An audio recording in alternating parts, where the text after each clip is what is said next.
முஸ்லீம் சமூகத்தோட இன்னைக்கு நிலைமை நான் வந்து வெளிப்படையாகவே சொல்கிறேன்.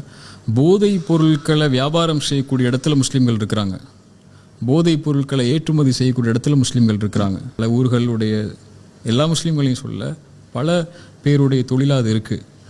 சரியா? இது இந்தியன் கவர்மெண்ட்டோடைய ரிப்போர்ட்டை சொல்கிறேன். ஒரு சமூகத்துக்கு போதையை கொடுத்துட்டோன்னு சொன்னால், ஒரு சமூகத்துக்கு கேளிக்கைகளை மட்டும் கொடுத்துட்டோன்னு சொன்னால், அந்த சமூகத்துடைய ஒரு உயர்ந்த நோக்கத்தை நோக்கி அந்த சமூகம் பயணிக்காது, அதிலே கடந்து மூழ்கி அழிஞ்சு போயிடும். ஒரு மனிதனை அழிக்கிறதுக்கு போதை போதும், ஒரு சமூகத்தை அழிக்கிறதுக்கும் போதை போதும். இப்போ போதையை ஒழிக்க வந்த சமூகமே போதையை உயர்த்தி பிடிக்குதுன்னா அது கோவம் தானே வரும் எல்லாருக்கும். அது எப்படி அனுமதிக்க முடியும்? யார் அனுமதிப்பா? இப்போ போதையை வியாபாரம் செய்கிறாங்க. பப் இன்னைக்கு சென்னையில் இருக்கக்கூடிய பல பப்புகளுடைய ஓனர்ஸ் முஸ்லீம்ஸு. அப்படியா? ஆமாம், பல முஸ்லீம்களாக நடத்தப்படுது பப்புகள். துபாயில், துபாய் போன்ற நாடுகளில் நடத்தக்கூடிய எல்லா பப்புகளுடைய ஓனர்ஸும் முஸ்லீம்ஸு. எப்படி ஒரு முஸ்லீம் சாராயத்தை விற்க முடியும்? எப்படி ஒரு முஸ்லீம் ஒரு ட்ரக்கை விற்க முடியும்? எப்படி ஒரு முஸ்லீம் வந்து அதை பற்றி வியாபாரம் பண்ண முடியும்? அல்லாவுடைய சாபம் வரும்னு சொல்ல, அல்லாவுடைய சாபத்தை இறக்கக்கூடிய வியாபாரத்தை, ரசூலுடைய சாபத்தை இறக்கக்கூடிய வியாபாரத்தை, ஒரு உலக நாடுகளையே அழித்து நாசமாக்கக்கூடிய வியாபாரத்தை ஒரு முஸ்லீம் எப்படி செய்ய முடியும்?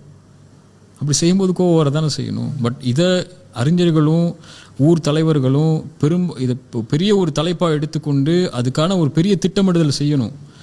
பல ட்ரக்ல அடிக்ட் ஆனவங்களை மீட்டு கொண்டு வர்றதுக்கு இன்னைக்கு முஸ்லீம் சமூகத்தில் நமக்கு சென்டர்ஸ் தேவை, ரீஹாபிலிட்டேஷன், அந்த மாதிரி சென்டர்ஸை உருவாக்கி அவங்களை வெளியே கொண்டு வர வேண்டிய சூழல் இருக்கக்கூடிய சமூகமாக மாறிட்டோம்.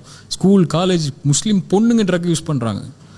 முஸ்லீம் கல்லூரியில் படிக்கக்கூடியவங்களும் மற்ற கல்லூரியில் படிக்கக்கூடியவங்களும். இப்போ இதுக்கான விழிப்புணர்வை அந்த சமூகம் எடுக்கலைன்னு சொன்னால், இதுக்கான தெளிவை சமூகம் எடுக்கலைன்னு சொன்னால் எப்படி போதை ஒழிக்க முடியும்? முன்னாடியும் சொன்னேன், இந்த நாட்டில் இந்த போதையை, இந்த கலாச்சார சீர்கேடுகளை, இந்த சிகரெட்டை, இந்த மாதிரி போதை பழக்க வழக்கங்களை, இந்த மாதிரி ஆல்கஹால் பழக்க வழக்கங்களை ஒழிக்கிறதுக்காக ஒரு சமூகம் குரல் கொடுக்க முடியும்னா அதுக்கு தகுதியான சமூகம் யாரு? ஏன்னா வேதத்திலே அது எதிர்க்கப்பட்டிருக்கு, வேதத்தில் தடை செய்யப்பட்டிருக்கு, அதுக்கான தண்டனைகள் கொடுக்கப்படும் சொல்லுது. நாளைக்கு மறுமையில் அல்லாஹ் சீலையும் சலத்தையும் கொடுப்பான்னு சொல்றான். 3 முறைக்கு மேலே செஞ்சா மன்னிப்பே கிடையாதுன்னு அல்லாஹ் சொல்றான். நரகத்தில் போடுறதா என்னுடைய கடமைன்னு சொல்றான். இப்படி போதையை ஒழிப்பதற்காக கிளம்பிய சமூகம் எப்படி போதையை ஊக்குவிக்க முடியும்?